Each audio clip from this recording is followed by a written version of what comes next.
Good morning for the next 8 minutes, and welcome in to Field 2 and the second game of our triple header here on this Monday as we kick off Week 2 of the FGCL summer season. It's a pair of 1-0 teams, the Manatee Squeeze against the Lakewood Ranch Rodeo. And the Squeeze, the away team, the Rodeo, the home team. Glad that you're with us. Gray Robertson up here in the booth. We will be asking for your contributions on social media very soon, but before then, let's introduce the starting lineup for the Squeeze. Lacey St. Jean, the right fielder, will lead off. Elise Crescio, the center fielder, bats second. Ava Segura, the first baseman's in the 3 spot, with Ariana O'Connell, the shortstop, batting fourth. Nina Passari, the left fielder, bats fifth. Eliza Johnson, second base in the 6th spot. Brooke Massengale, the catcher, is batting seventh, with Tori Payne, the pitcher, batting eighth. Batting ninth is Skylar Young, the third baseman, and in the 10 spot is the extra hitter, Lauren Faulkner. They're facing in the circle for the Rodeo, the righty out of Longwood, Sadie Armstrong.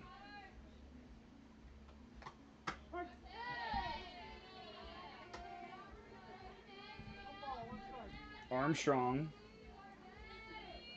is making her first appearance of the summer so far,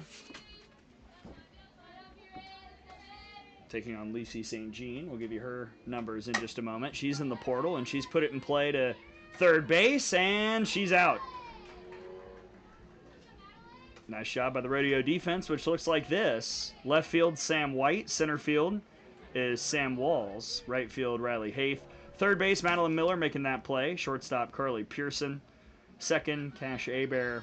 First base, Montgomery Henderson. And behind the plate is Carolyn Glover.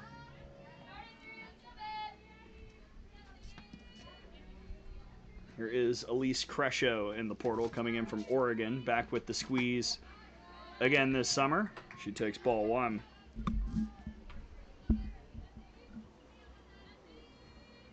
Crescio, to open up her summer,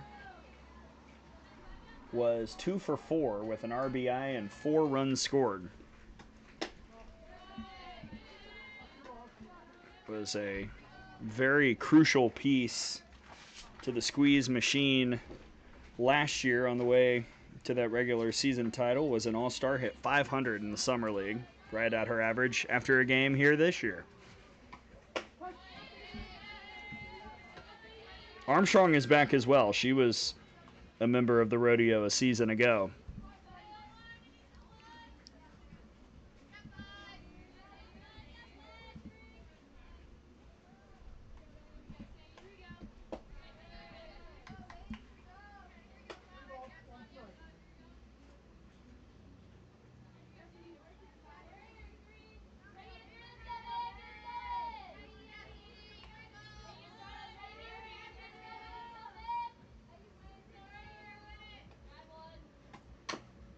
Fouled off, full count. Crescio, a Georgia native, went to Oregon for college for a couple seasons, now currently looking for a new home. Have not asked Elise if there are any updates on that.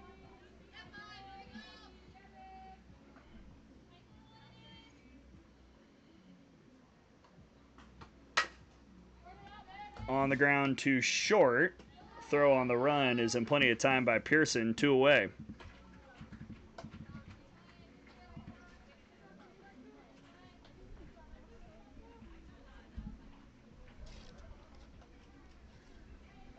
Which sends up Ava Segura out of Southern Miss.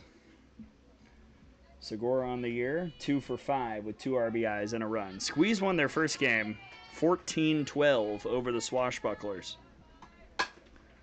And Segura's got a hit.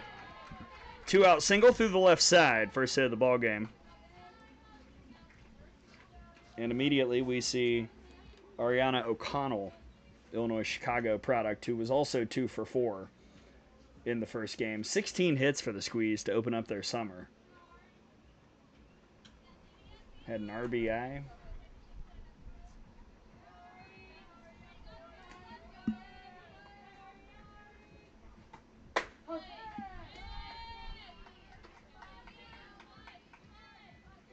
Strike one from Armstrong. So Rodeo squad that's got a pretty deep pitching staff. Place and Carly Meredith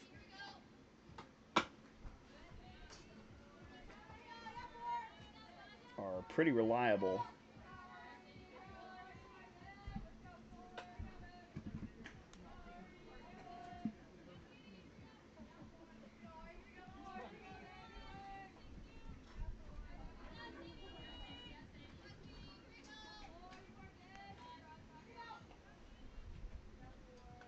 Oh, 2.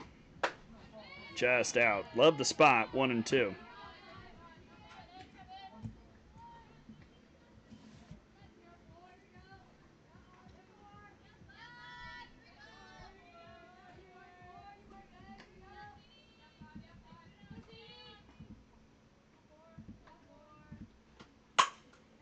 O'Connell sends that to right. And waiting is Haith to retire the side. 2-out single does no damage, and the Rodeo bats come up for the first time when we return. No score here on field 2.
Here's the starting lineup for the Lakewood Ranch Rodeo, coached by Allie Ledenham, who's walking right in front of your camera, heading over to the third base coaching box.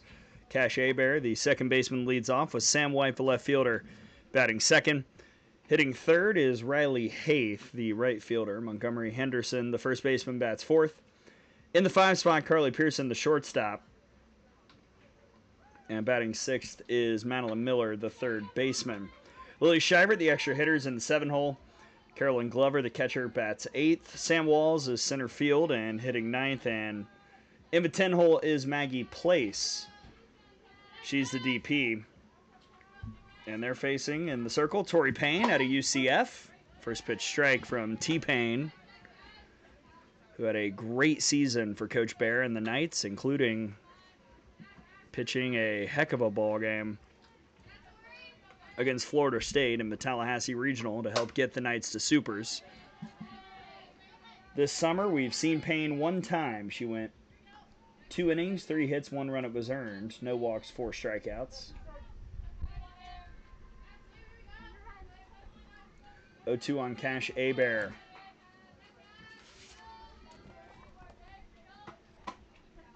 In the portal out of Northwestern State. She takes that one for a ball. Abear 2 for 4 with 2 RBIs, a double, and a run.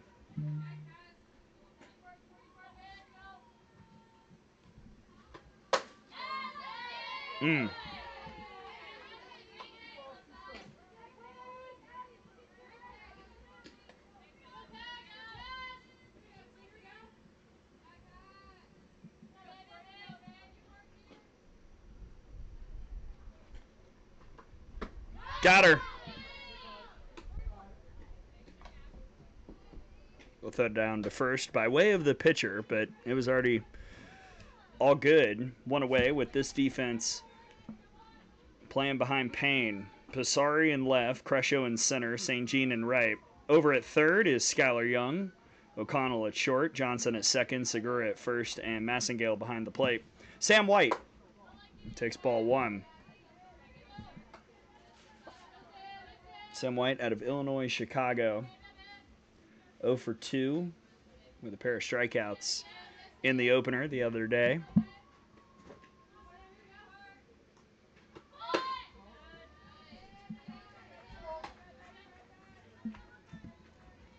As always, we want you to join in on the fun. So tweet me at Gray, Gray_Robertson. Let us know where you're watching, where you're listening. We will shout you out.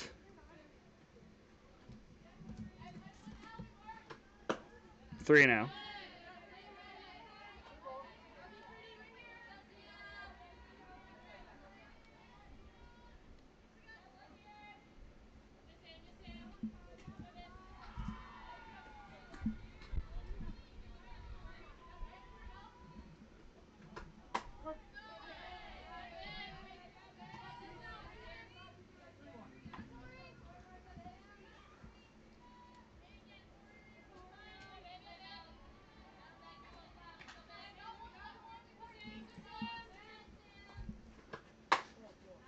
Ball 4. White draws the walk.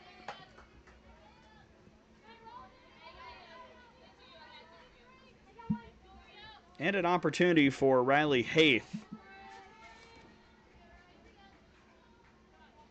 Haith out of Nevada. 1 for 2 this summer with an RBI. Double and a run as well. Strike 1.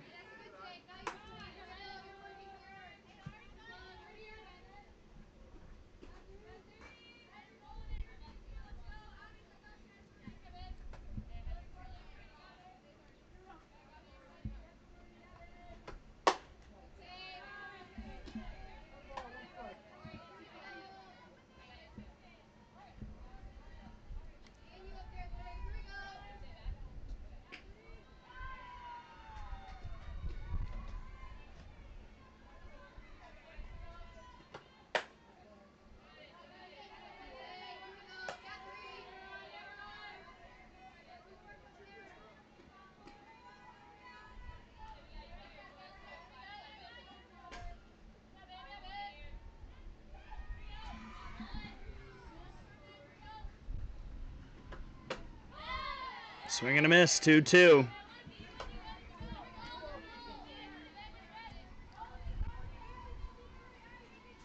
Florida is so interesting. I see a lot of rain over beyond left center field. I think you can probably see it on your screen.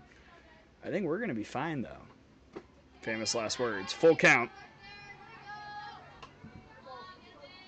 That's why I was quiet for a minute, just double checking the radar. That's also my job here, along with scoring on the app, scoring on the scoreboard, the book, and talking, and information. Swing and a miss by Payne. Another strikeout for Torrey. 2 away. Let's get to know Torrey Payne a little bit more, as we talked about the UCF Knight. This past year, a freshman for Cindy Ball Malone out of Wellington, Florida. Looked up to Rachel Garcia growing up through 42 crucial innings, and as we talked about, as a freshman, had that gigantic performance in the Tallahassee Regional to take down Florida State. Got a called strike on Montgomery Henderson. Henderson, one of the many Oklahoma State Cowgirls in the house here this summer. She was 1 for 1.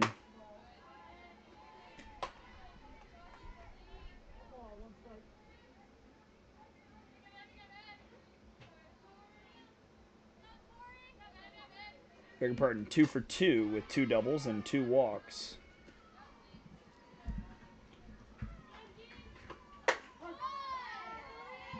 One and 2.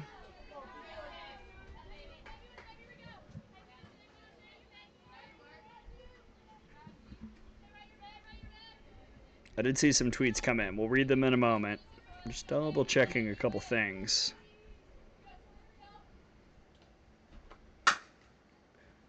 Grounded to short.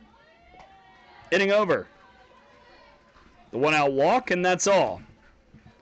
Scoreless after 1 here on Field 2. Rodeo and Squeeze, second game of our triple header.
Squeeze will send 5, 6, 7 here in the second. Pasari, Johnson, and Massengale. Here are the tweets coming in from Softball Padre. Hello. I know who you are. Always in the house, or as always, 404 in the house. Keep those clouds away, please. Working on it. Working on it, Mr. Hickey. GOM watching from Buford, Georgia. Play music in between innings or sing. Appreciate the broadcast. No. I don't think the people want to hear that. Also, between innings is when I get up and walk around, because sitting on this bucket of balls is not the most comfortable. I do have a cushion that I bought at Walgreens, but still, I think I should have bought two. I'm going to be honest. They're kind of expensive, though. I'm learning. Should have sprung for the expensive one first instead of like a middle of the road one. That one bowled in 1-1 to Nina Pasari. Pasari out of Illinois, Chicago. 0 for 2 so far this summer with a strikeout.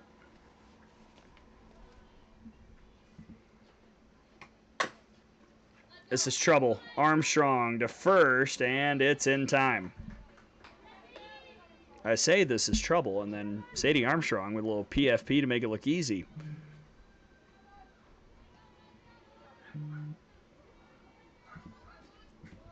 Ooh, a dog is here.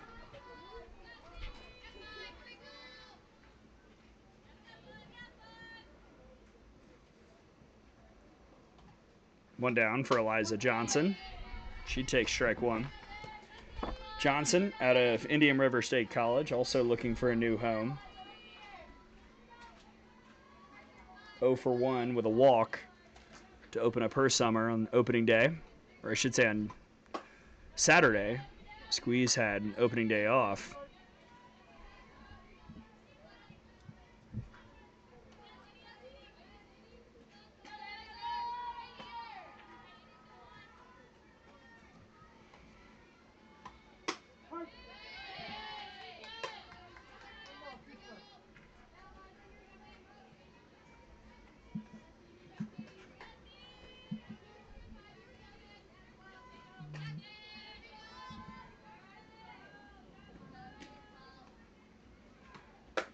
It's outside, 2-2. Why did I just get... Interesting.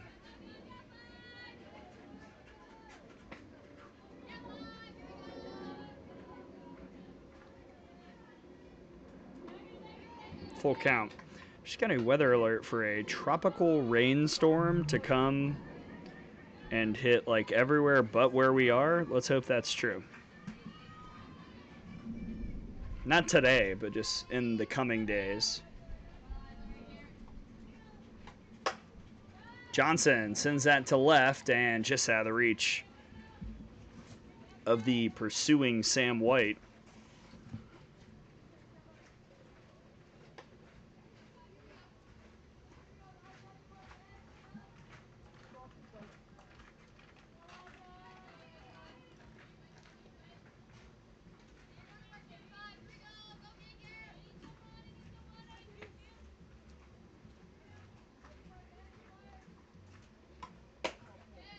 Ball 4.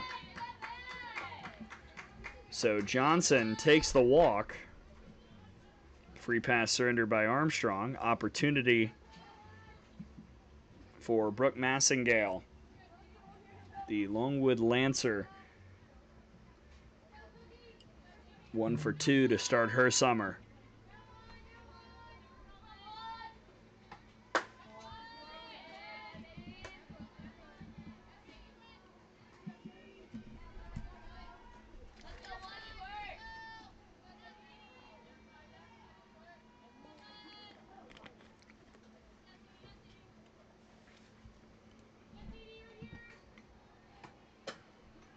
Throw down to first, very close. Johnson does get back in time, but that was a little dicey.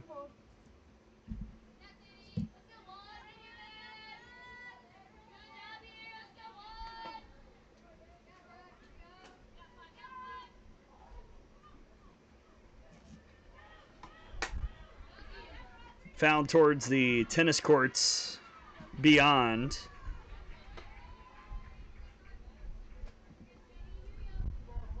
Over on the other field, top of the first, it's already 1-0 Aquanauts over the River Mocs.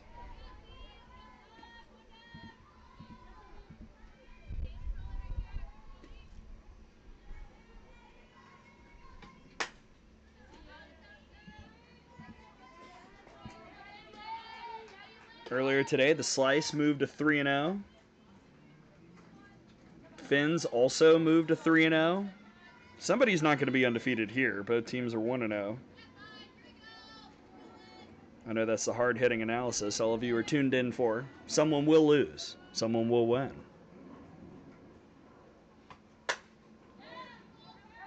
In the air to right field.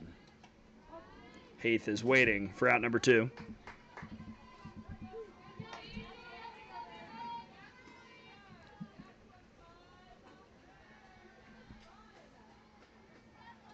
And Torrey Payne will try and help out the cause. Had one plate appearance in the opener against the Swashbucklers and walked, getting to hit here in the 8th spot. That would have been a good one. Curled in for a strike.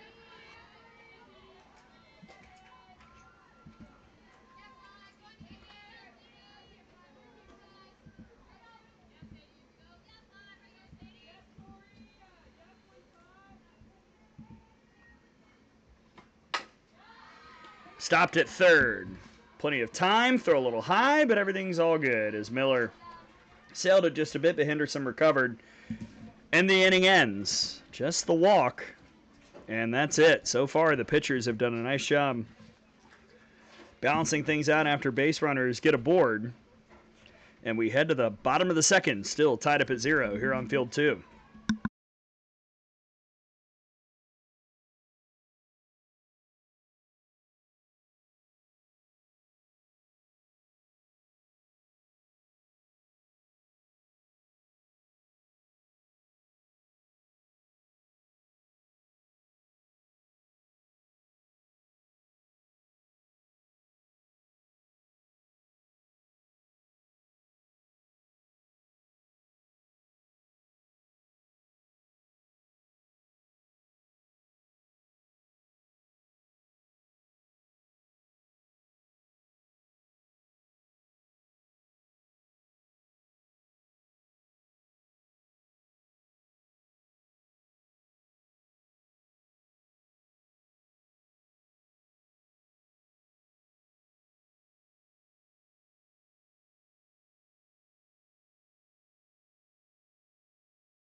We mosey onward to the bottom of the second. Pearson, Miller, and Scheibert set to face Torrey Payne.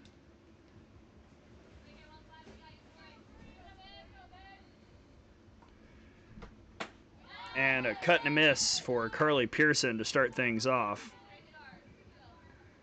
Pearson is 0 for 2 here this summer. Not today. First at bat today for the Winthrop Eagle.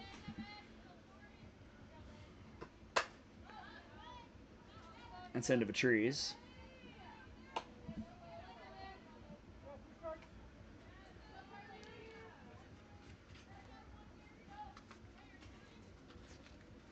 Pearson, a native of Moultrie, Georgia, Colquitt County High School.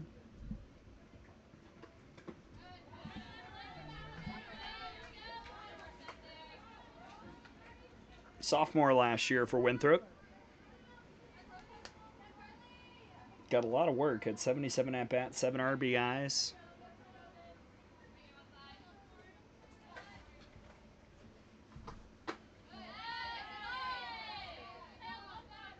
Missed 2-2.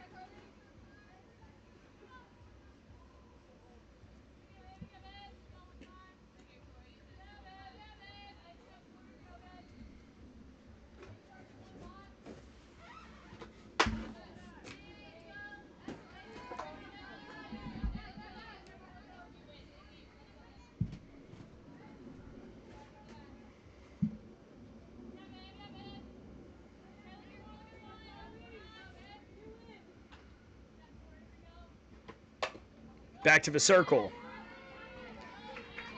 Payne has not been particularly efficient, but she's able to get these batters out even when she falls behind.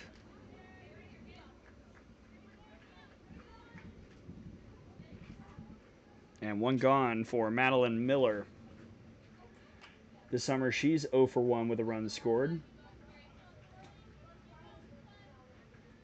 A walk as well. Strike one to her.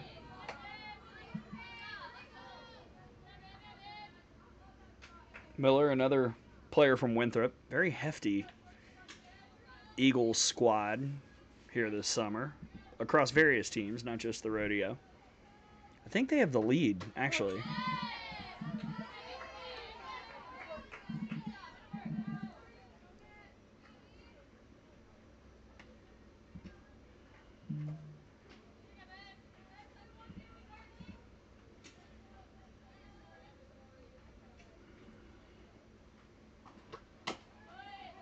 Fouls that one off.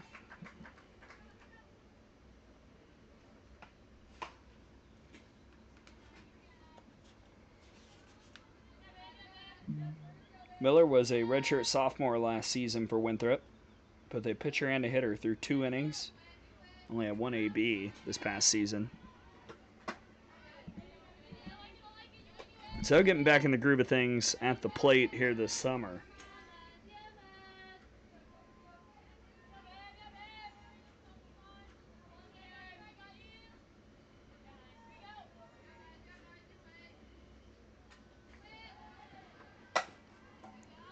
To deep short. Great play. Nice job by O'Connell. Backhand, good plant, good throw. All the things, no notes.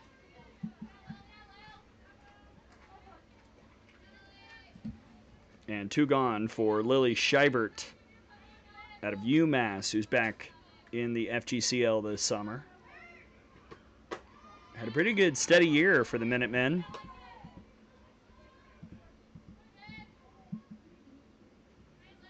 In the opener, Lily was 0 for 2. Electing to go shorts today.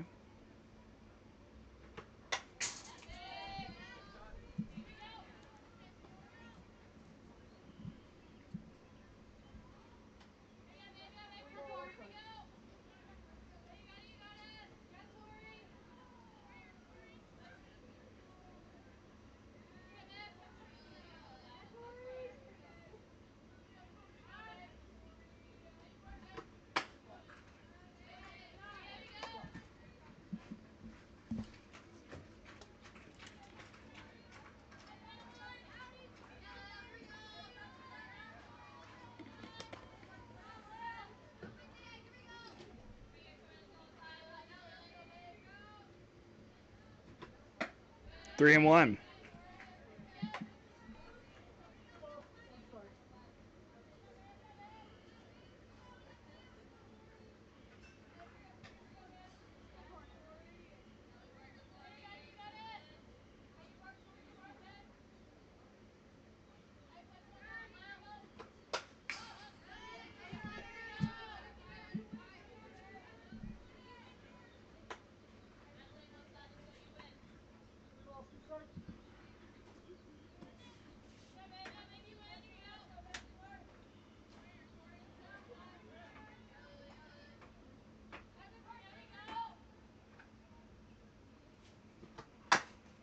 Again, back to Payne. Again, the flip to first. And again, she's able to fight back after getting to a 3-ball count. 1-2-3 frame for Tori Payne.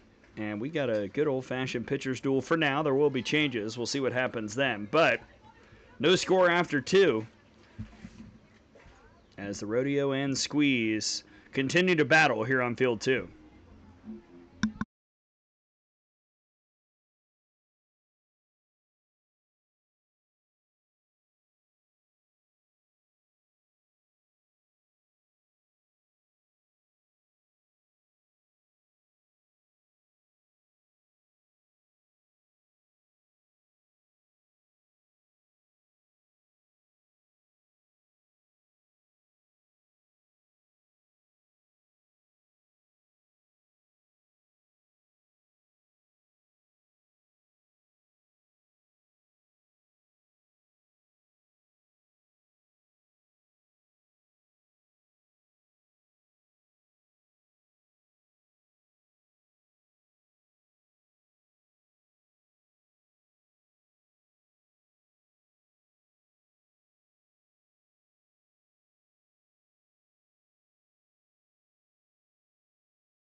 Skylar Young will lead off the third inning for the Squeeze. It's 9-10-1, Young, Faulkner, and St. Jean.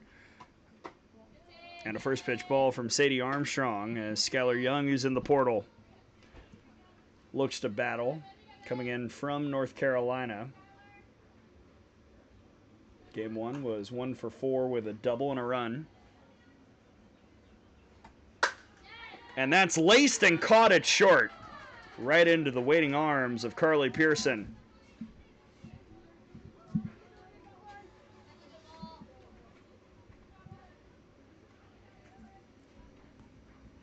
Well, not much harder you can hit that ball, but tough luck for Young, and now Lauren Faulkner. Another one from Longwood. 2 for 3 with 2 RBIs. In the opener, run scored as well.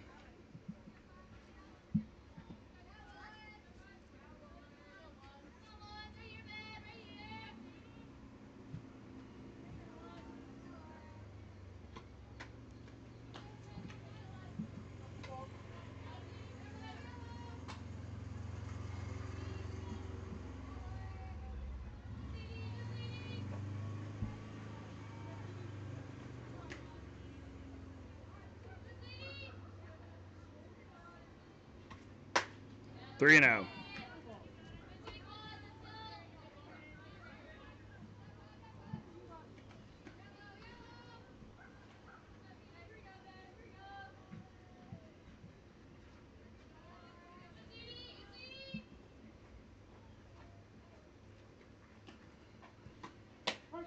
Their strength, 3-1.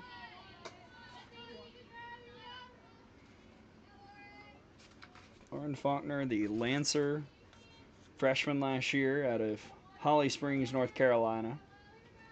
136 at-bats in her first year in college. Up the middle, handled by Pearson, 2 down.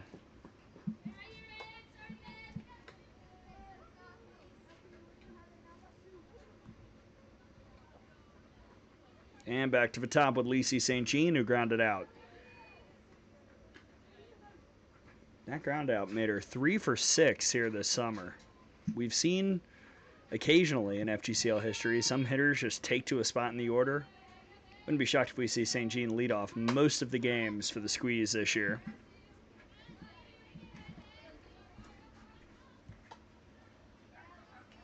Last season for the Slice, Kylie Shaw, who eventually this past year would lead off at Auburn, led off every game for Brittany Purser.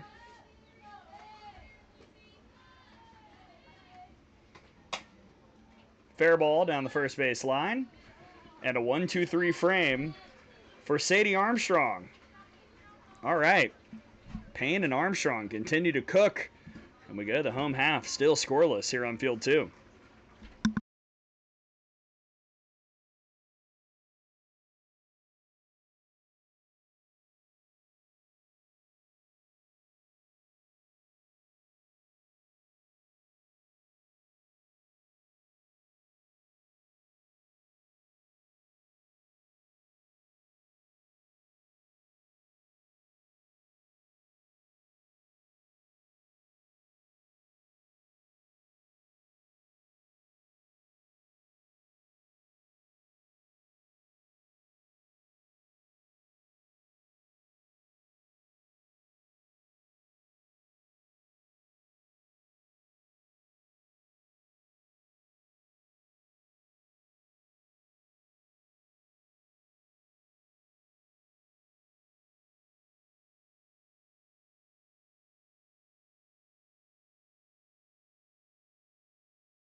Bottom of the third, bottom of the order. Carolyn Glover, Sam Walls, Maggie Place against Tori Payne.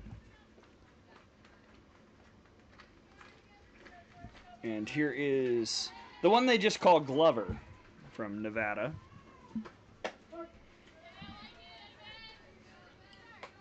Glover was 0 for 3 in the opener.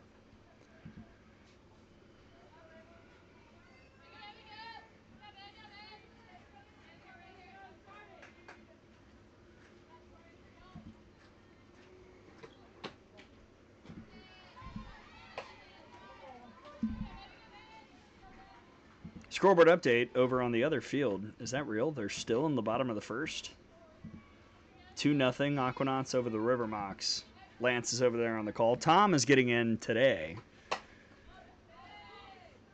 I still am not 100% sure. I've been able to tell everybody where he's been here who's needed to know. I don't know if I've been given clearance to reveal publicly where Tom's been. Maybe he'll talk about it.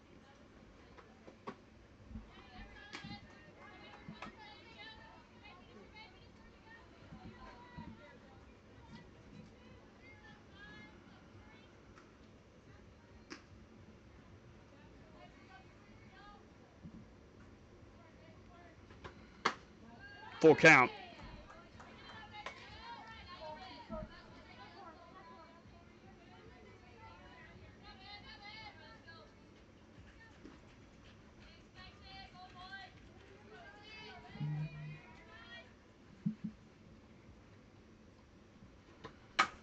Back to Payne. Guess what? PFP again.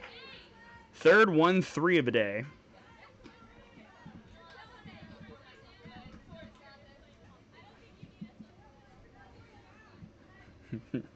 Johnson said, I don't think you need us.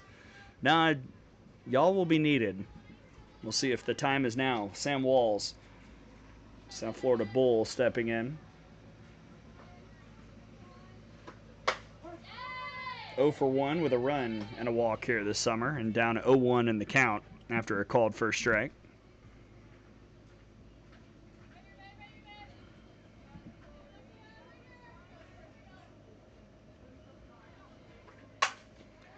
And that's under Payne. Couldn't make that play.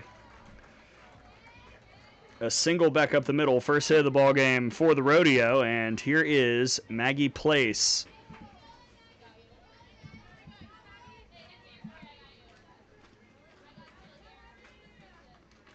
Maggie Place has won FGCL Pitcher of the Year. And then the other day said, I want to hit, and was hitting tanks during the practice day. She's gone in the portal from Grand Canyon. She has picked her new school, but I don't believe it's public. So I will not reveal her personal information. But I do wonder if her new school will let her hit. Maybe these highlights will tell the story.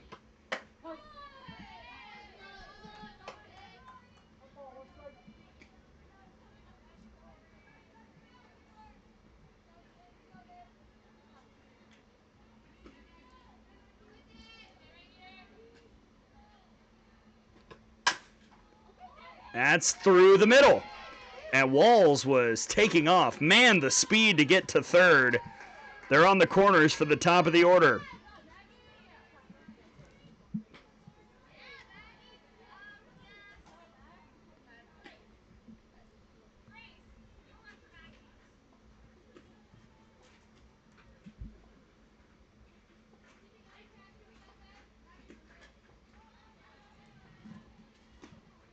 And Grace Taylor will come in and run for Maggie Place, courtesy runner.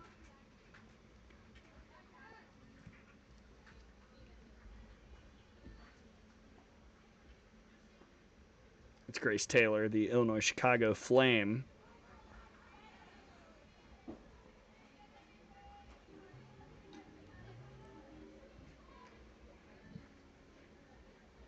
Timeout call by head coach for the Squeeze, Taylor Pinnell, recent graduate from Texas A&M, starter college career at Missouri.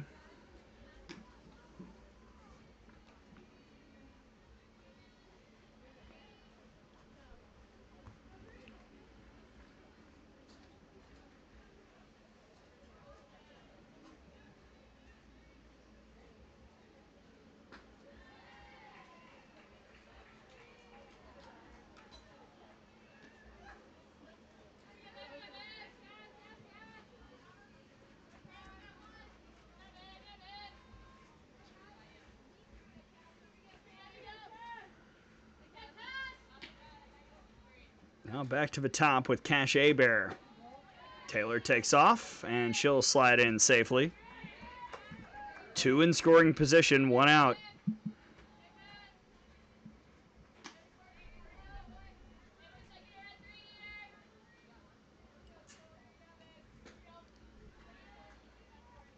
Rodeo trying to get on the board. Back to the circle. Payne looks back. Throw to first. We'll get out number 2. Man, Tori Payne is fielding her position well.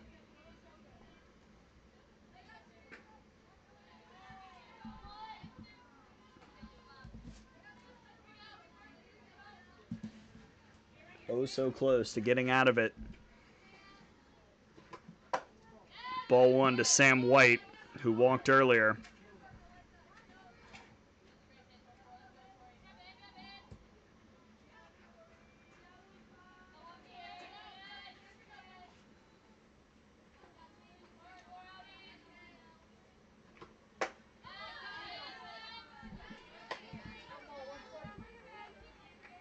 You've got Walls on third, Taylor on second.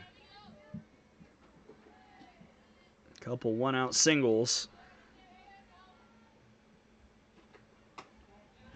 Now the Rodeo trying to cash in.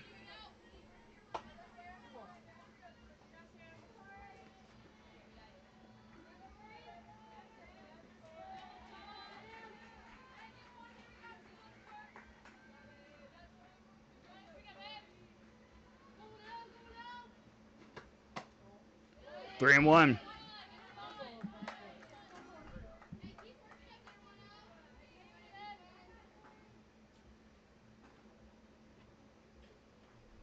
This time it's O'Connell coming in and having a word. I love the support from the squeeze infield so far. Very much in tune with what their pitcher needs. 3-1 to White. Full count. This is exactly what Tori Payne has done all day. Might get to 3 balls, but she will fight back. Just the 1 walk so far. That was to White. Payoff. Got her. Tori Payne. Little swagger coming out of the circle. And 2 are left stranded in scoring position to keep this scoreless after 3. To the top of the 4th. Squeeze offense coming back when we return.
It's time for a new pitcher to enter the chat for the Rodeo. It's Carly Meredith out of the University of Virginia. Wahoo out of Kakuna, Wisconsin. 3-time Wisconsin Gatorade Player of the Year, redshirted in 2026. So far this summer, 3 innings of work, 1 hit, 2 runs, 1 earned, 1 walk, and 6 strikeouts. Crescio right back to Meredith to start things off. One down.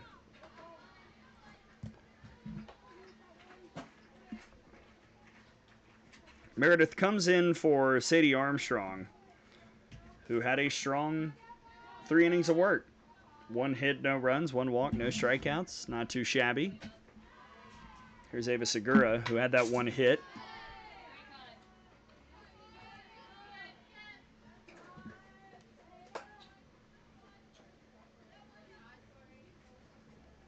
So yes, if you keep wanting to tweet in at Gray_Robertson, a few more follows. I appreciate it. Thank you. 0-2.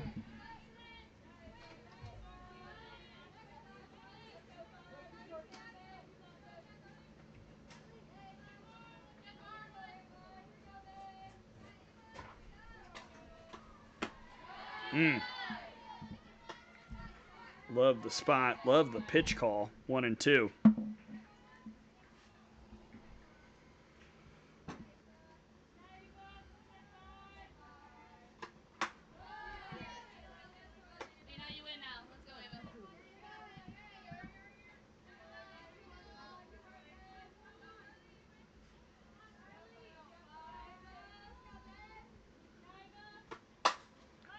High in the sky.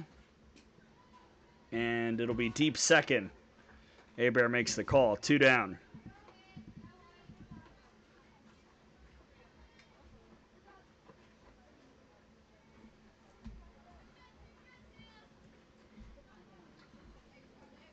Boy, the squeeze offense has been just totally neutralized. This is a team that, in their opener, hit .410. 1 hit today, and now an 0-1 count on O'Connell. She flew out to right in the first inning.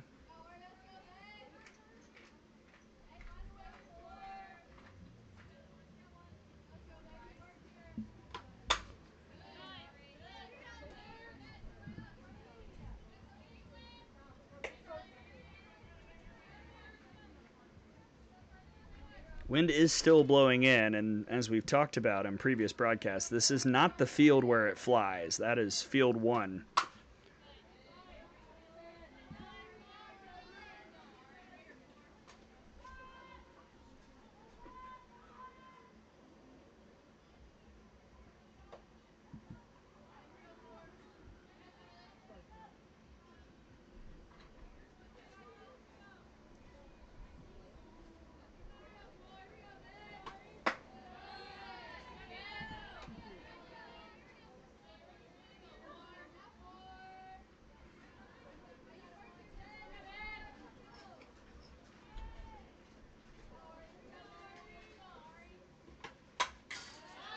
Stays in it.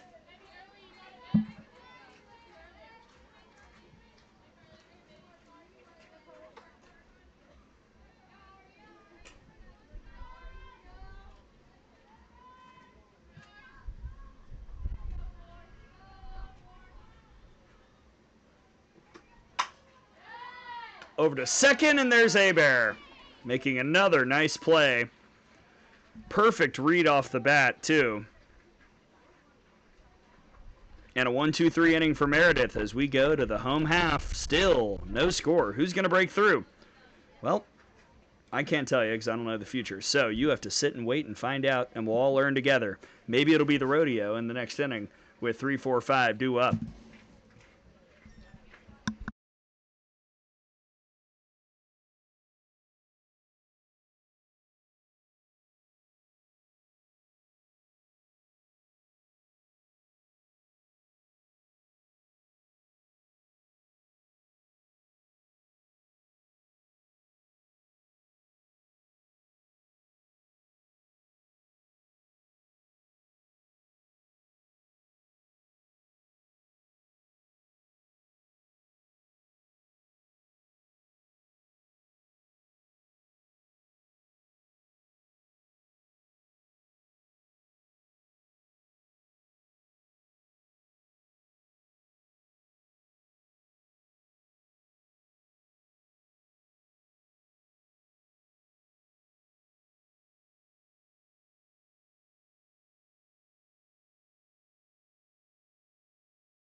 All right, bottom of the fourth. And a 1-1 count on Riley Haith. Haith, Henderson, and Pearson. Facing a new pitcher, the portaling Sarah Phillips, previously at Mississippi State. 2-1 on Haith. So we'll get Payne's pitching line, and we'll introduce you to Sarah Phillips. As she evens the count, 2-2. Payne goes 3 innings, 2 hits, no runs, 1 walk, and 3 Ks. And now a K for Sarah Phillips to start things off. Riley Haith fooled. And there's 1 away. Phillips here this summer, entering this outing, has gone 3 innings, 6 hits, 6 runs, 5 earned. 2 walks and no strikeouts, so that was her first strikeout of the summer. Now facing the Oklahoma State cowgirl Montgomery Henderson, who grounded out earlier.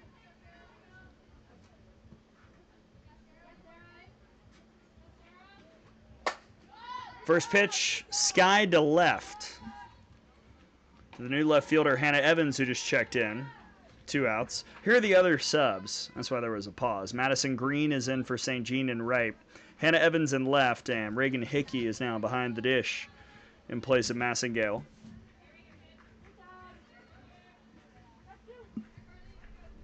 So after the F7, here's Pearson. She grounded out in the 2nd inning. Ball 1.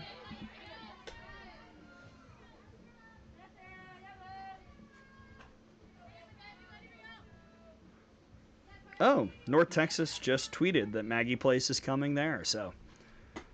Okay. It is now public. Maggie Place going to be part of the Mean Green.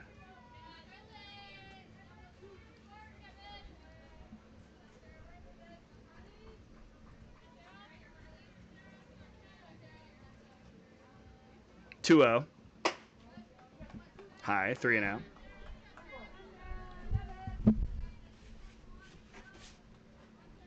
Phillips, as mentioned in the portal, sophomore last year from Trussville, Alabama for Mississippi State. Officially redshirted in 2026.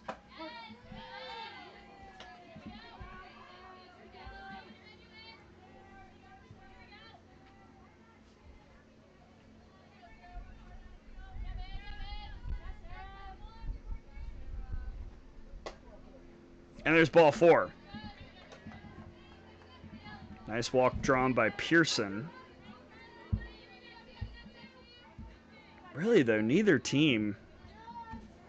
There was that one chance for the Rodeo in the 3rd, and otherwise, neither team is really threatened. Madeline Miller will look to start something a little further with 2 outs. Called strike on Miller, grounded out in the 2nd. Even the free passes haven't even come back to haunt pitchers on either side.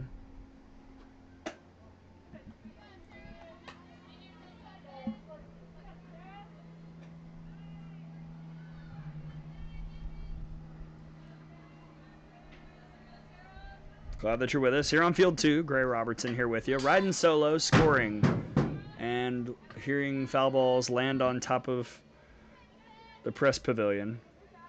1 and 2. So I'm doing the app, doing the scoreboard, doing the cameras, talking, information, and tweeting. And watching Phillips get a strikeout. What a duel this is. Both sides. Sarah Phillips in her first inning of relief fans a couple. And we go to the 5th. Nary a run to be had, just 3 total hits here on Field 2.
Well, I'll tell you what, this one doesn't really feel like an FGCL game. It kind of feels like a throwback to 2005.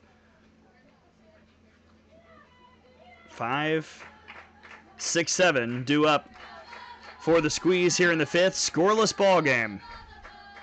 Back to Carly Meredith. And strike one to the replacement here, Hannah Evans. Evans this summer is 2 for 3 with an RBI. Run scored as well. East Carolina Pirate.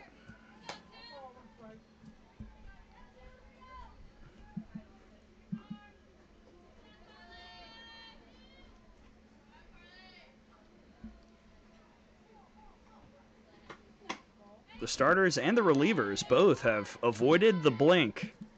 And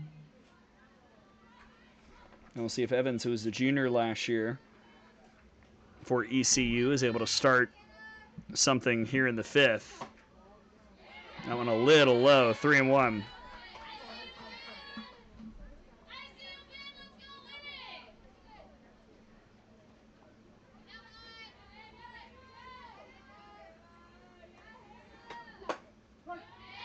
Ooh, late strike call that fooled Evans.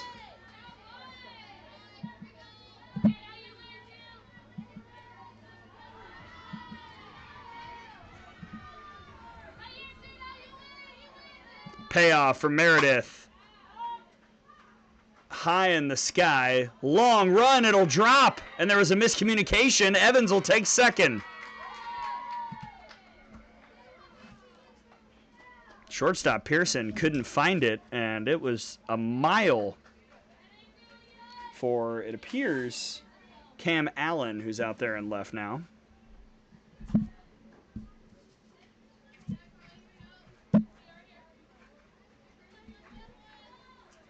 So a leadoff double for Hannah Evans. It's not really Meredith's fault.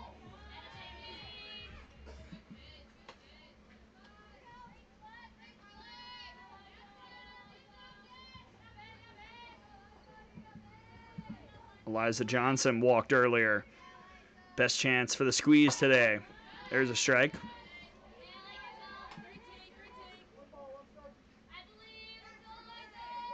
First runner in scoring position in this game. And on deck you've got Reagan Hickey. Bunted. Sacrifice executed. Nicely done by Johnson. Runner moves. And the go-ahead runs on third with one out.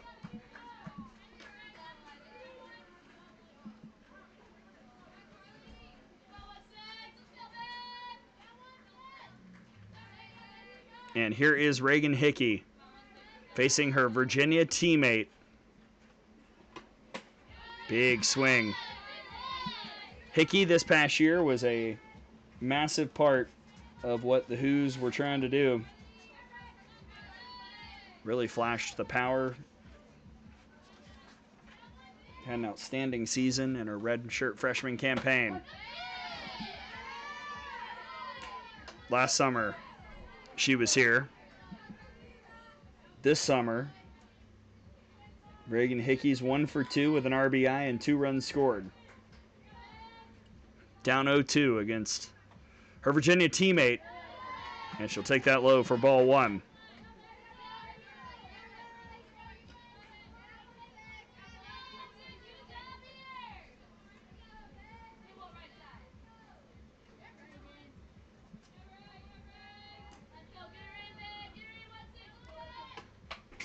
Just off the end.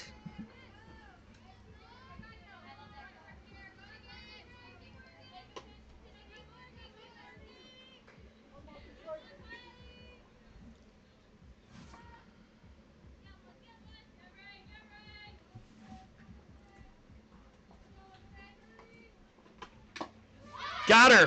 Foul tipped into the glove. Monster strikeout. 2 gone for Tori Payne. Payne grounded out in the second. Boy, this would really inject a lot of juice in the Rodeo dugout as well. They've got 7, 8, 9 due up in the bottom of the 5th.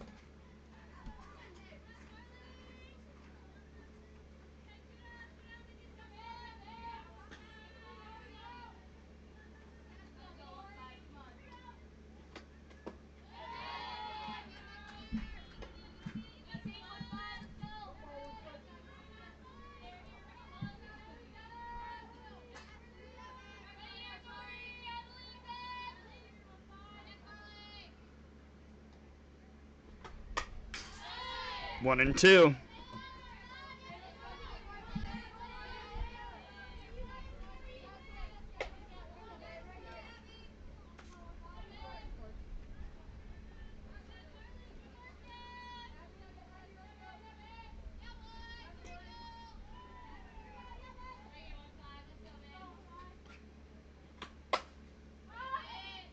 That's lifted. It's going to be a tough run, and it will fall just shy of the moving fence. So I hope everybody's okay. Looks like Pearson's fine.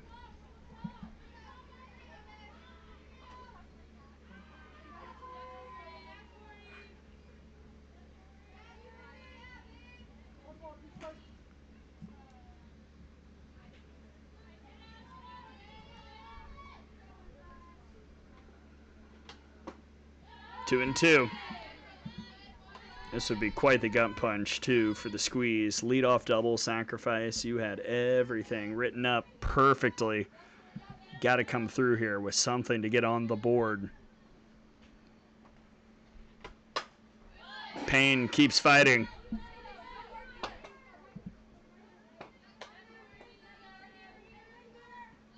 Scoreboard update from the other field. Top 3, 5-0 Aquanauts over the Mocs.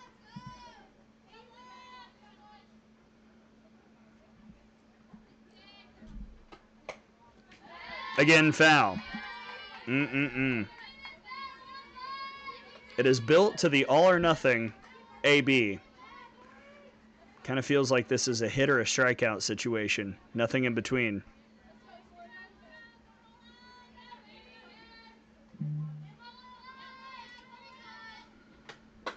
And it's Meredith. Gets the chase to end the threat. Back-to-back strikeouts with a runner at third to keep this game knotted up at 0. Can the Rodeo Bats answer the call? 7, 8, 9 due up when we come back here on Field 2.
Sarah Phillips will look to keep up the duel.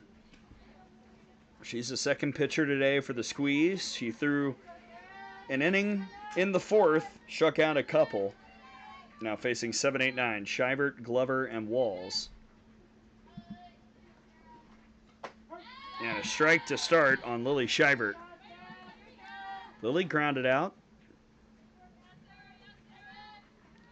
Both teams no runs, both teams 2 hits, both teams no errors. 3 left on by the Squeeze, 4 by the Rodeo.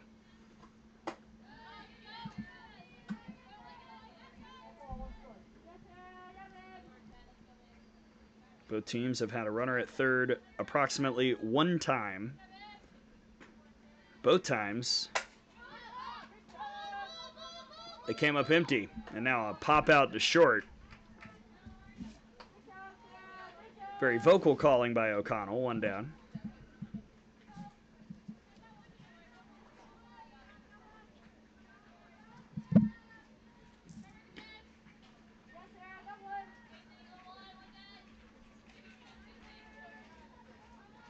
Can Carolyn Glover set things up? That was too far in. She also grounded out in the third. The 2 hits for the Rodeo came back-to-back in the third inning from Walls and Place, who are waiting in the wings if Glover can reach.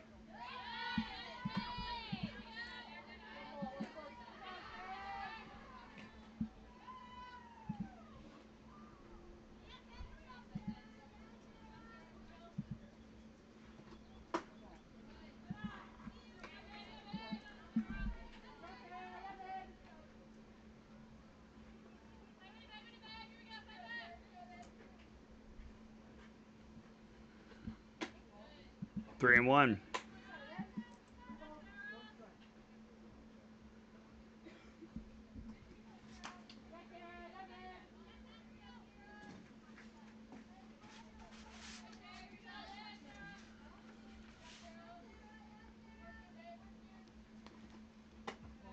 Ball 4. All right. Second walk by Phillips. And here are the hitters. Sam Walls, Maggie Place, next 2 up. Both have the lone singles here in this game. Walls slaps that foul. That hit off the light pole and back in play.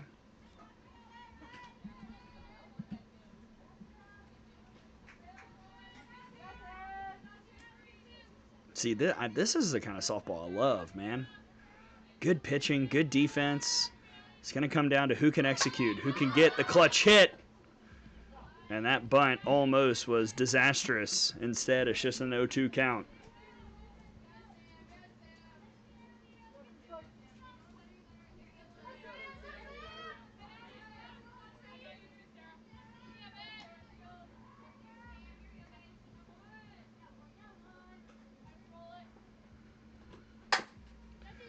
Slap to third, throw to second to get the lead runner. What a smart, heady play over at the hot corner by Skylar Young. And good communication by the squeeze defense. 2 away.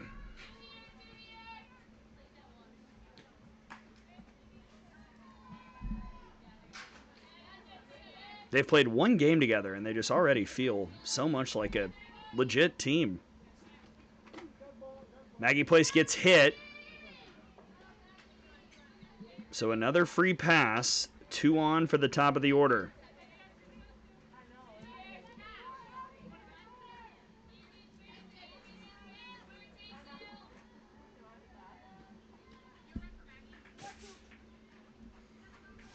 And Daniela Monaco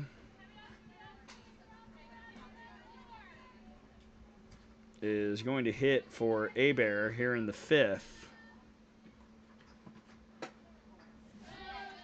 Ball 1.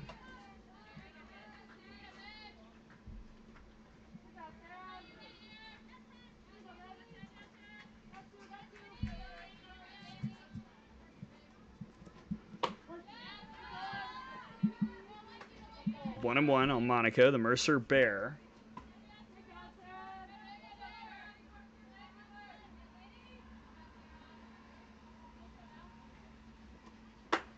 And now 1 and 2. Monaco this summer, 2 for 4 with a couple doubles. Sarah Phillips trying to work her way out of another sticky situation.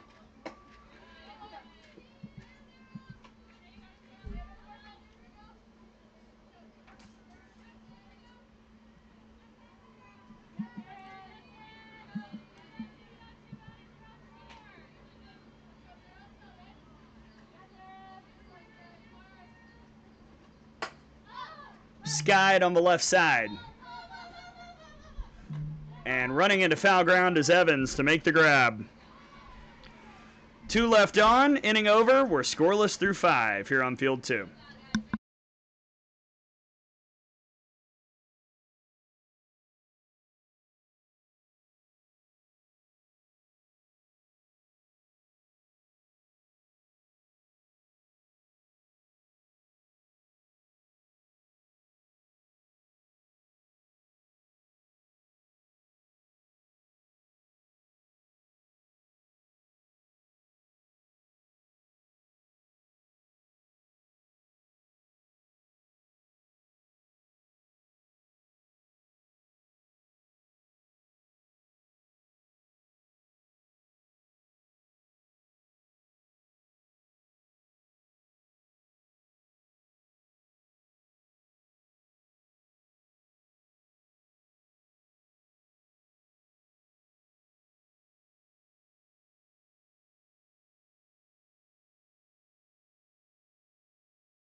Top of the 6th. Scoreless ball game. First swing out to center field, but it's not flying.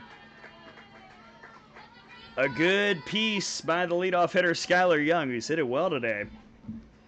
It's 9-10-1. And now 1 down as we handle the sub situation.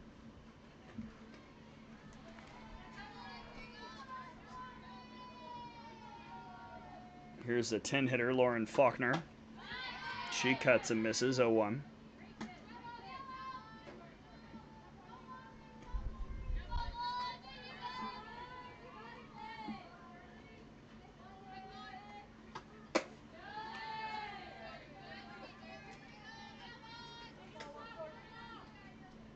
One and one on Faulkner, who grounded out in the 3rd.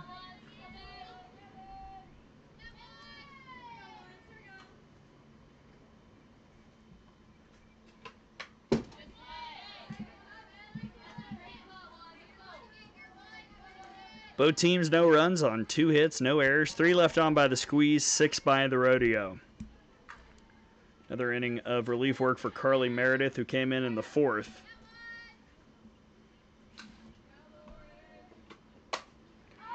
Faulkner loops the change and running over. To make the grab is whoever that is playing shortstop.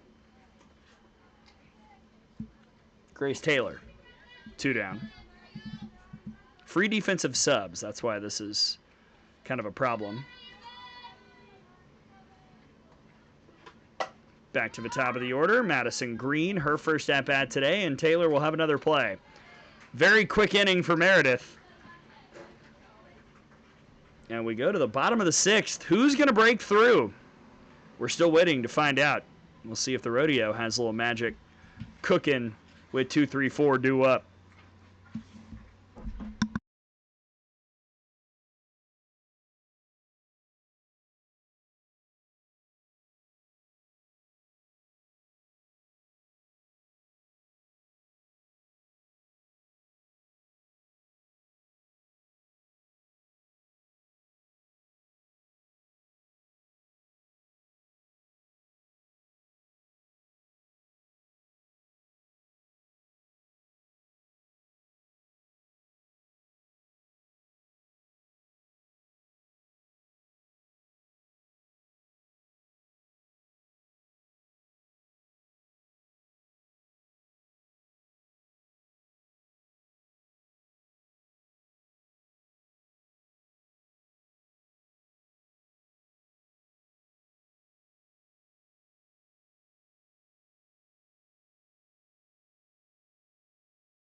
New pitcher as we go to the bottom of the sixth. That is Reese Hickey, the Sanford Bulldog out of Atlanta, Georgia.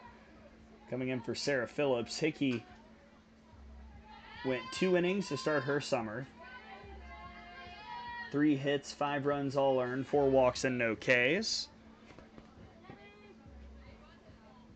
Got 59 and a third innings of work this past year for the Bulldogs as a freshman. Starting off with ball 1 to Sam White, who's 0 for 1 with a walk. Walk in the first, strikeout in the third. Phillips, 2 innings, no hits, no runs, 2 walks and 2 Ks. Now it's up to Hickey to keep holding down the Rodeo lineup with White, Haith, and Henderson due up here in the sixth.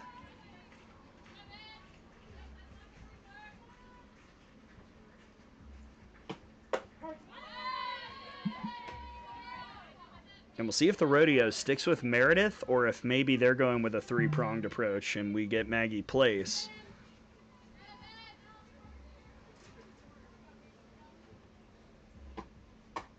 Oh, bamboozling!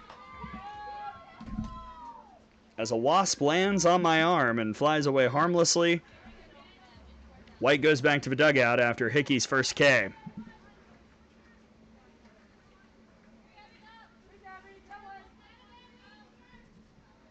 Which brings up Riley Haith. She's 0 for 2 with a pair of strikeouts.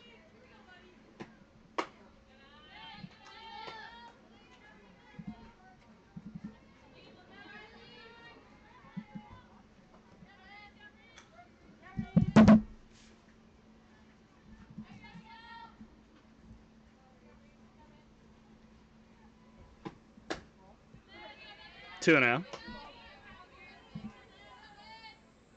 Cameron Allen from Walter State is on deck.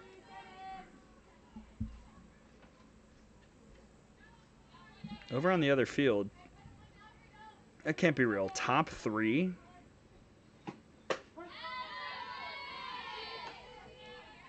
Five nothing Aquanauts over the Mocs.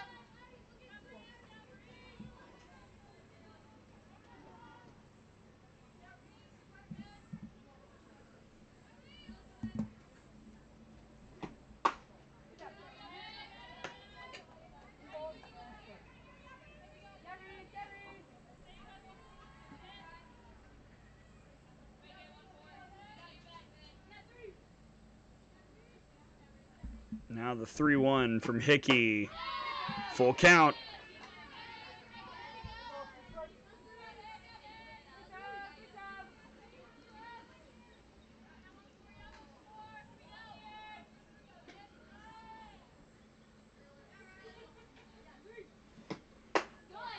Too high, ball 4.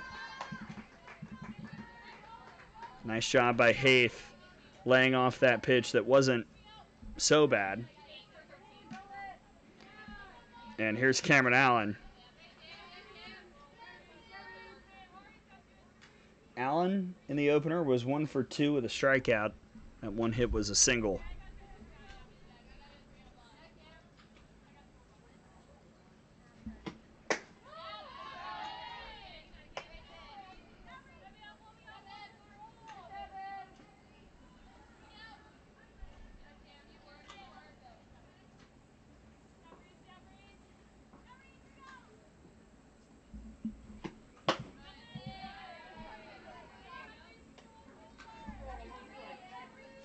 Allen out of Walter State. Freshman last year from Frisco, Texas. Trying to get the Rodeo on the board. Chase downstairs. 1 and 2.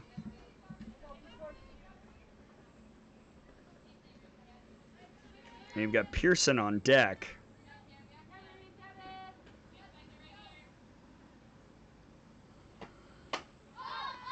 Popped up.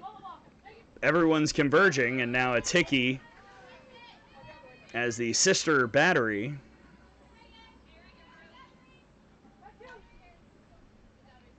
I should have specified. Reagan Hickey makes the grab. Haith obviously stays at first. And here's Pearson, who's 0 for 1 with a walk. First pitch low, ball 1. I'm sure this has been something that's happened many times over the years. Reese pitching, Reagan catching. I think Mr. Hickey, who has messaged on Twitter already today, can confirm. Maybe he's got a childhood photo. Maybe I can find a way to show it on the air. Whom's to say? We're still trying to figure out how to press play sometimes on this. I'm kidding. I know how to do that part.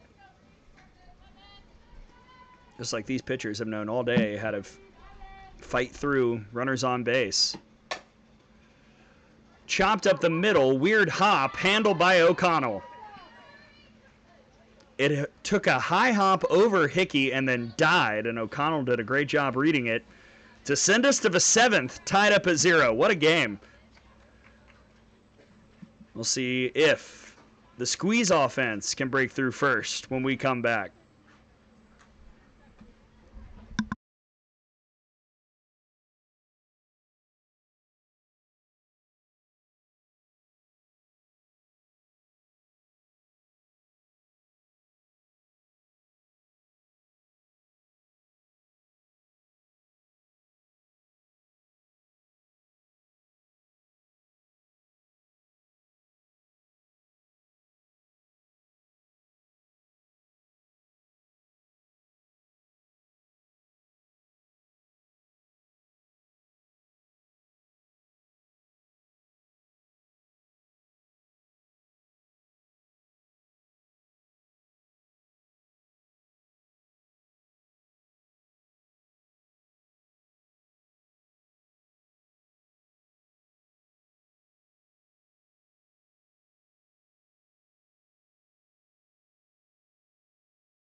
Two, three, 4.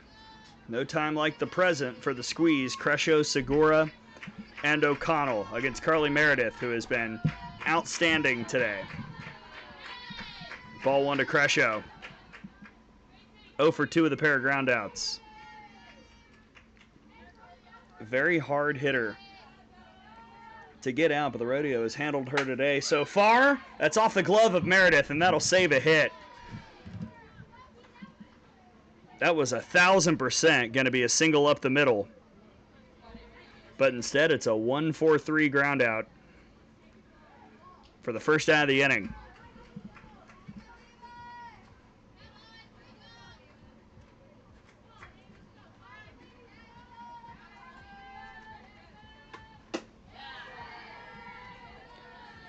First pitch goes high.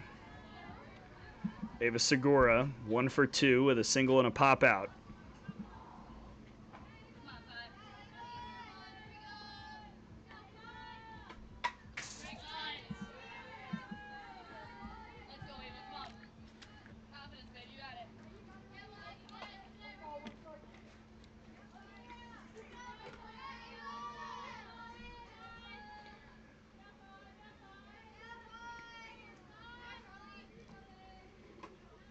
Oh, man. Changeup totally hands Segura off time. It was perfectly placed.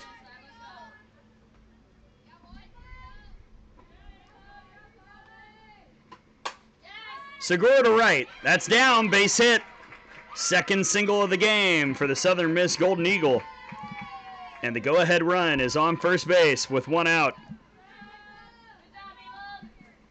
Got something elevated on the outer half and didn't do much to it except go with the pitch out to right field. Is this the spark for the squeeze? Ariana O'Connell takes it high for ball 1.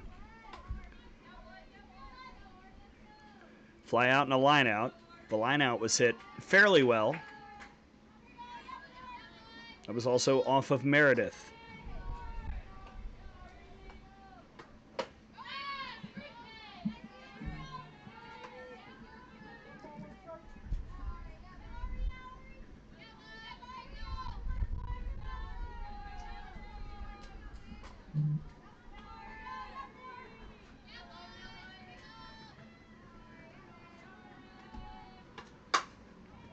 Lifted foul towards the Cars. And I think it somehow avoided all of them, 1 and 2. Because the 2:30 crowd is arriving. Third game on this field today is Snowbirds and Queens.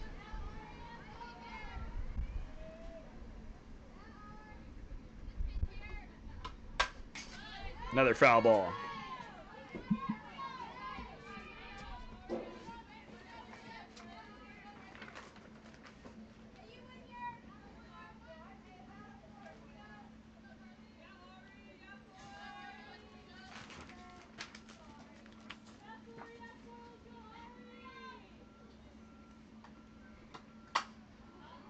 Popped up. Uh-oh. Got to get back. The throw to first will double up. Ava Segura. A hit and run leads to a double play. And we are still scoreless going to the bottom of the 7th.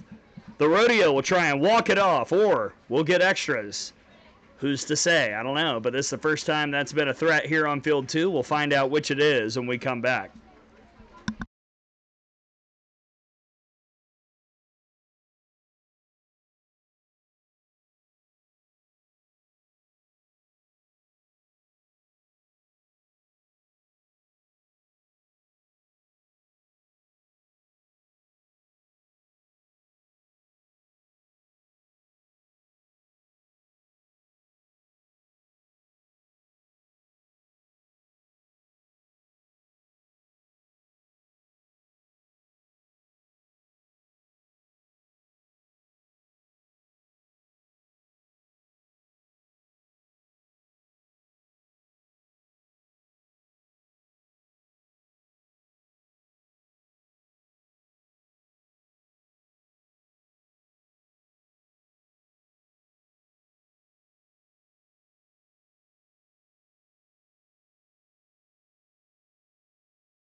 Here in the bottom of the 7th, 6, 7, 8, Taylor, Shivert, and Glover. This is Grace Taylor's first at-bat of the game against Reese Hickey, strike 1.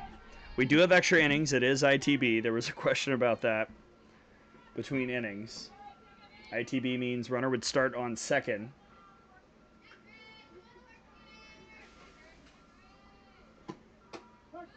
Quickly 0-2. Grace Taylor out of Illinois, Chicago. 1 for 2 this summer with an RBI.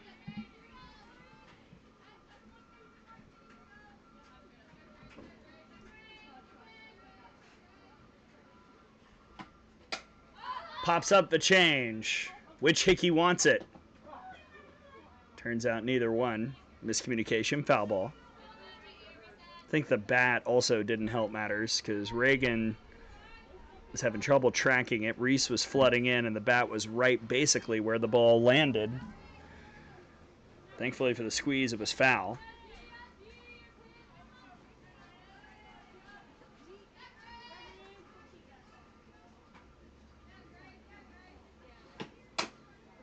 Foul again.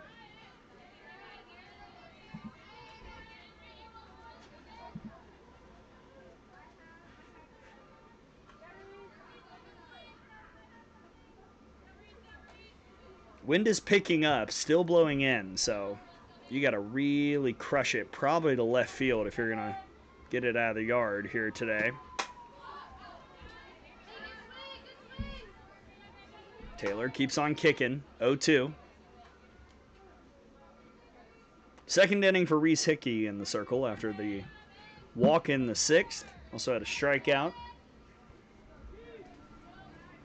It's been a pitching tour de force by both staffs today.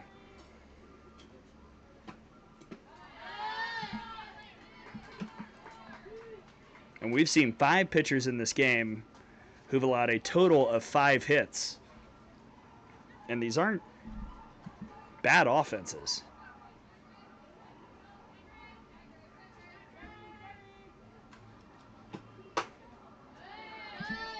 Good take by Taylor, 2-2.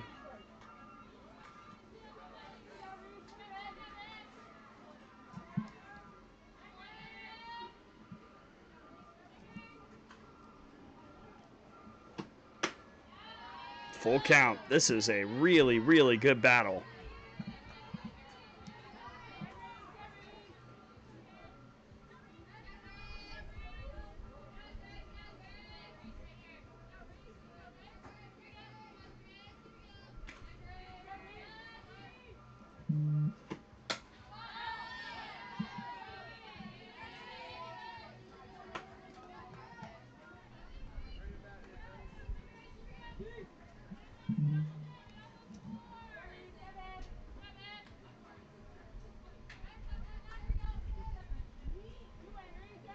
Another 3-2 from Hickey.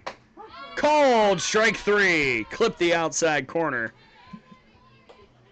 And Taylor goes down looking after a whale of a battle.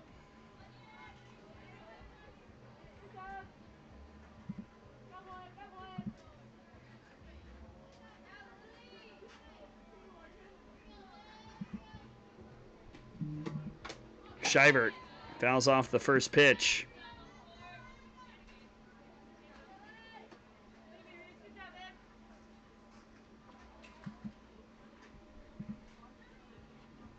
Lily Shivert is 0 for 2. Ground out and a pop out on her day. She's got home run power. But it's hard to do much when that changeup is cooking like that. 0-2.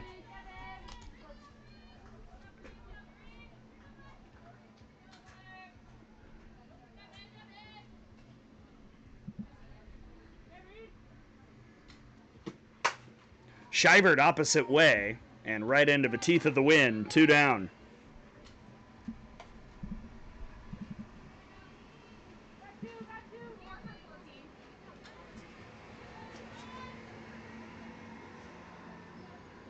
Danny Franz is coming in to hit for Glover.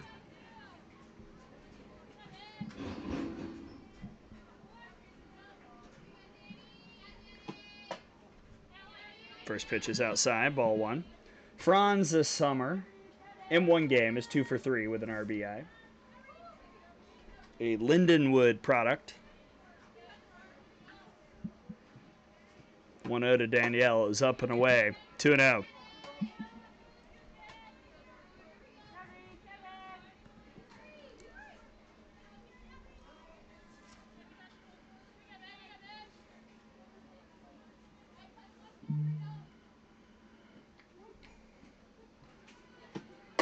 Three and 0.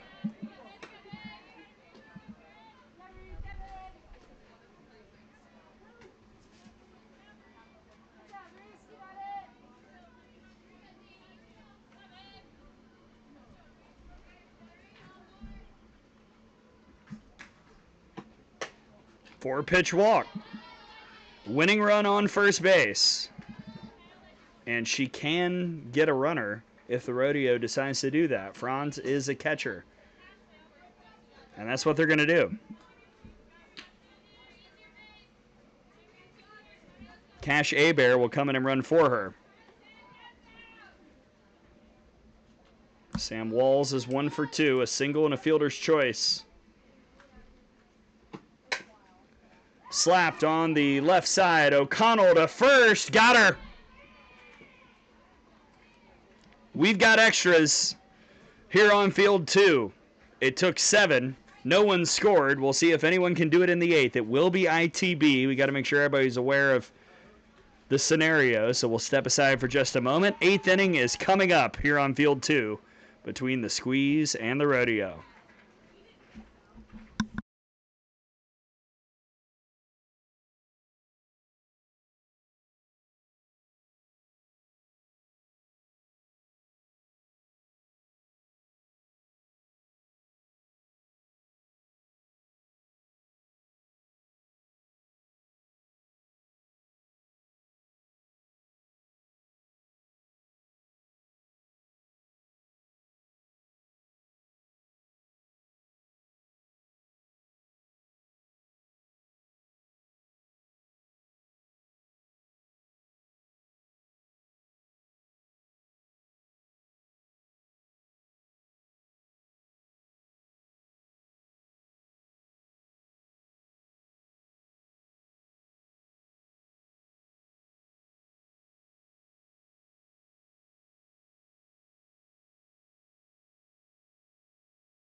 All right, ITB is in effect, so Ariana O'Connell will start the inning at second base for the squeeze. They'll have 5, 6, 7 due up. Evans, Johnson, and Reagan Hickey.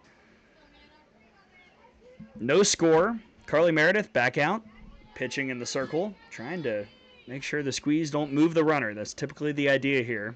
Evans did double her last time up, and she takes strike one.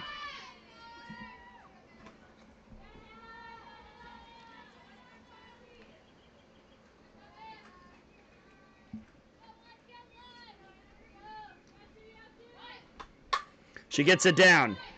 Meredith to first. Sacrifice is perfectly executed to get O'Connell to third. One down.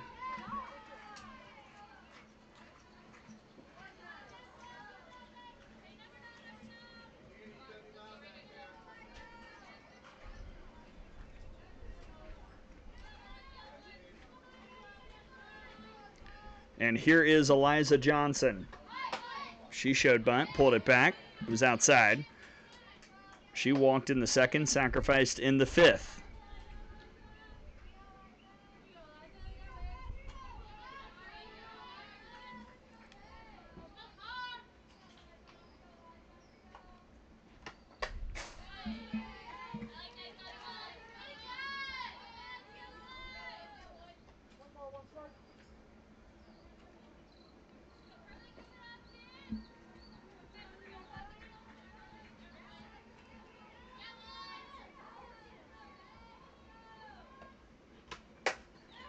And that's through.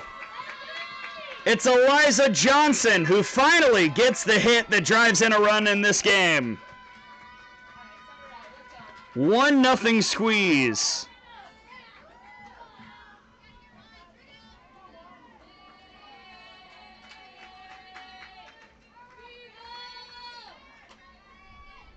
Just snuck it right through the left side. And Reagan Hickey will look to add more. 0-1, facing yet again her teammate at Virginia.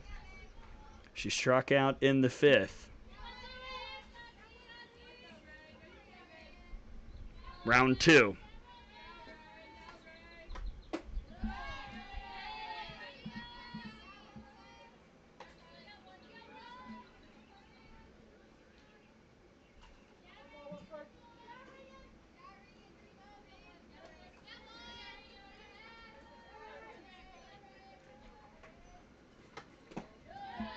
In the dirt, really good block by Franz.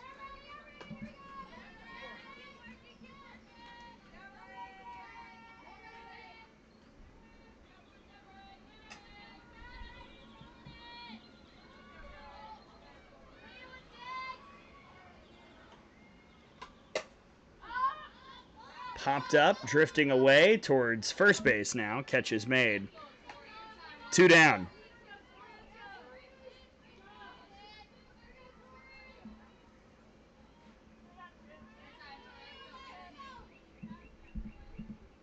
Torrey Payne, who we have been told will come into pitch in the bottom of the 8th.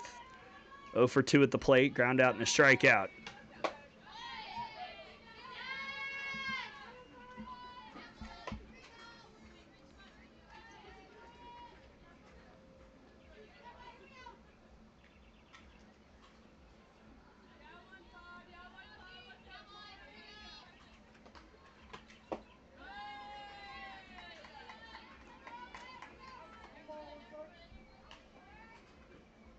Ball and a strike on Payne.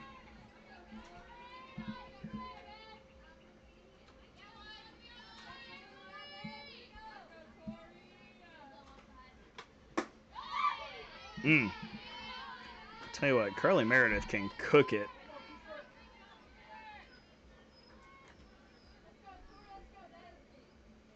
The hits have been sporadic, and the run right now is unearned. Actually, no matter what, it'll be unearned. Ooh, almost a foul tip into the glove.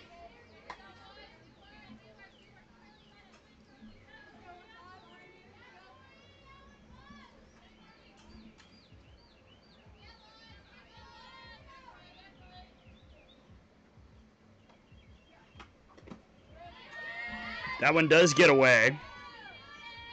And Johnson takes second on the wild pitch. So a miscue there by Meredith. 2-2 count, and now you've got to think, with Johnson having pretty decent speed, a base hit would make this 2-0 squeeze, and that would be a very valuable second run. Because remember, the Rodeo will start the 8th inning with a runner on second as well. But a strikeout secured by Meredith. Inning over. However, the squeeze do break through. RBI single from Eliza Johnson, and now the Rodeo will try and match him and maybe walk it off. We'll see if they can do it as we head to the bottom of the 8th here on Field 2.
One nothing squeeze. Reese Hickey has departed, and in comes Torrey Payne.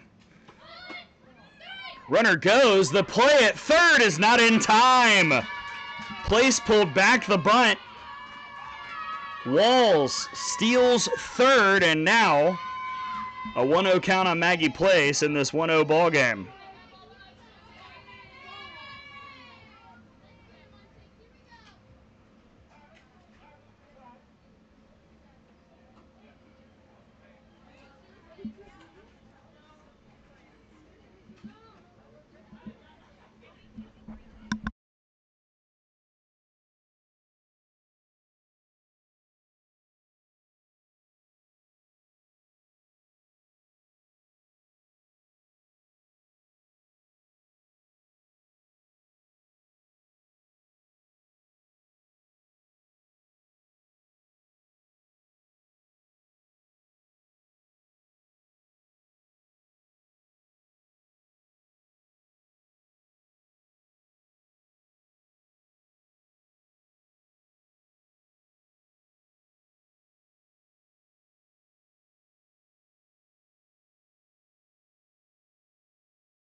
So they did challenge, and she was safe.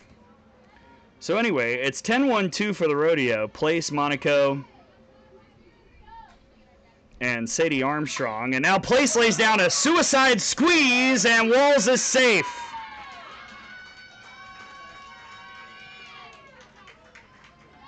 Wow.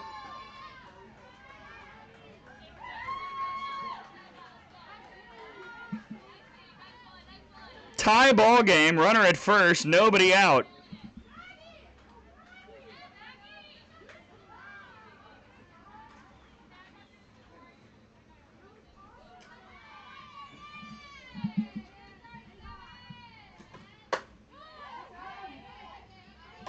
Maggie Place, hello, versatility, we love to see it.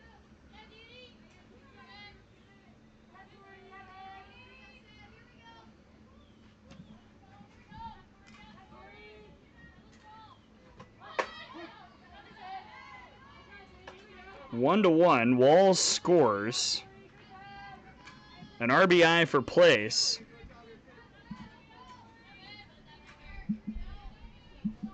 And Daniela Monaco, who fouled out in the 5th, comes up empty. Good recovery by Payne.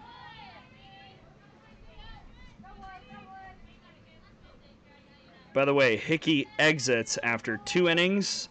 No hits, no runs. 2 walks, 2 strikeouts. Good work.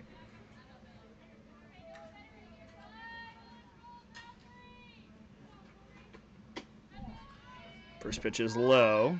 Sadie Armstrong is getting a chance with a bat in her hand.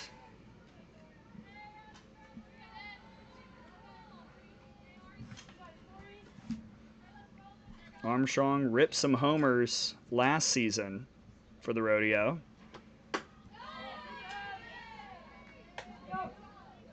Did not go. 2-0.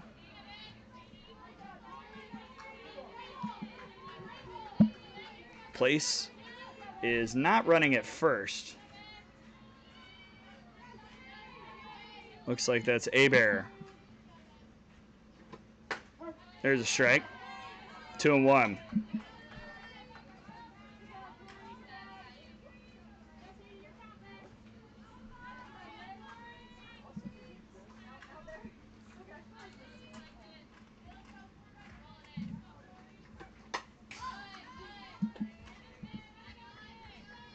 Last summer, for the Rodeo, Sadie Armstrong had 11 RBIs and 4 home runs, hit .289. It was very nearly an all-star, certainly in the conversation late in the game.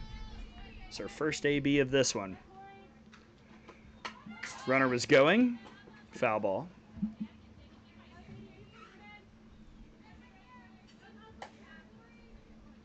In the opener, Armstrong was 2 for 4 with 2 RBIs and a home run.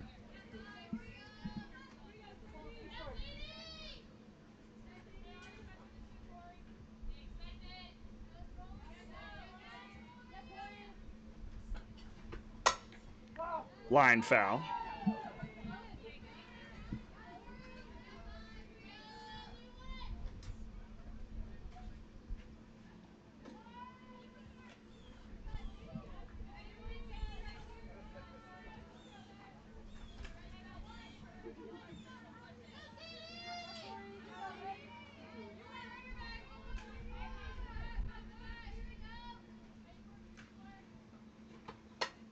Another foul ball.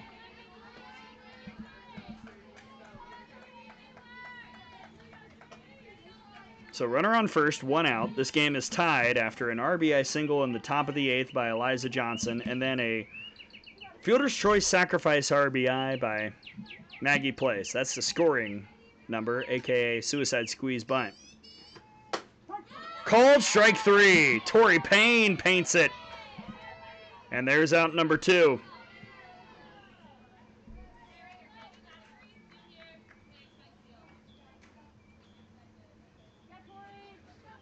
Can Riley Haith get the hit? 0 for 2 with a walk. Payne struck her out the one time they faced off.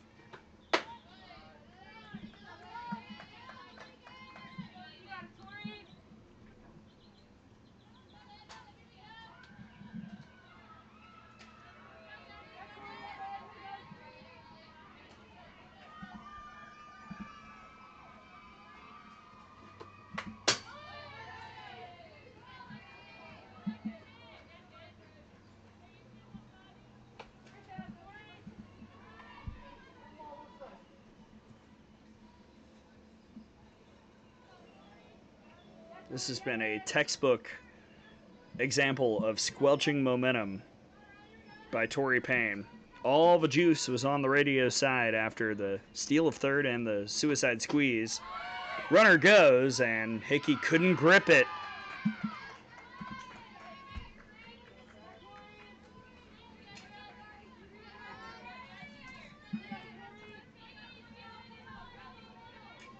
Now a base hit will end it. 3-1 on Haith.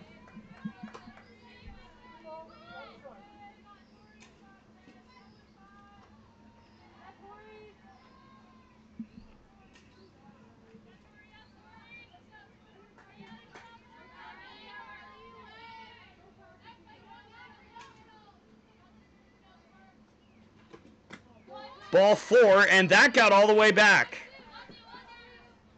Big turn for Hebert. But she stays at third. And now comes Taylor Pinnell to have a word with Torrey Payne. Rodeo will have them on the corner for Cameron Allen. She popped out to the catcher in her lone at-bat so far. As far as I know, unless something else has happened elsewhere, this is the first extra inning game of the summer. It was 0-0 after 7, which that is very rare. But all the pitchers, Armstrong and Meredith for the Rodeo, and for the Squeeze, Payne, Phillips, and Hickey, they were all excellent. Problem is, even though it's World Cup season, this isn't soccer, somebody has to win. Will it be Cameron Allen who gets the hit?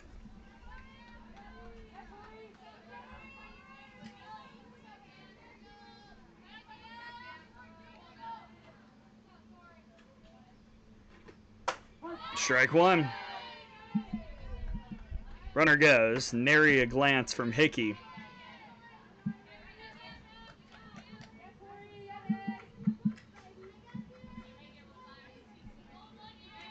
Haith isn't important, so no need to throw down. That almost hit Allen. 1-1.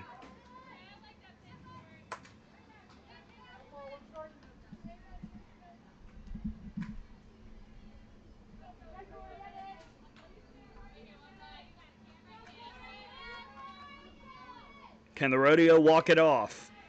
The 1-1 fouled away.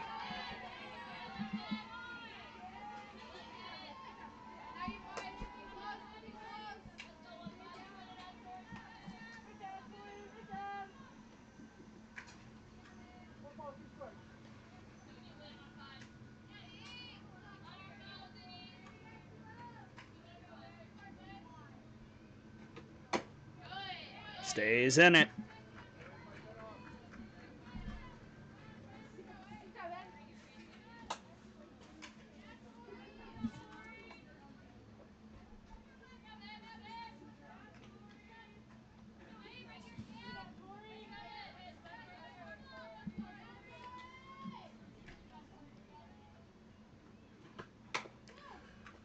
Oh, it's a funky hop, and that's it. A dead left turn, and Cameron Allen walks it off.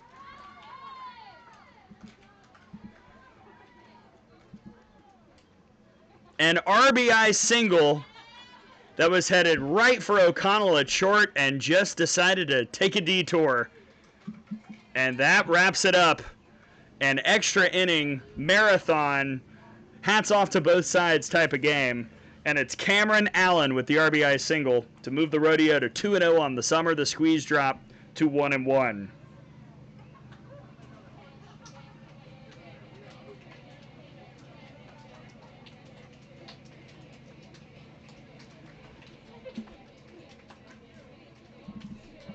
What an epic ball game between these two teams. I don't have the schedule in front of me, but I sure hope we get to see this again.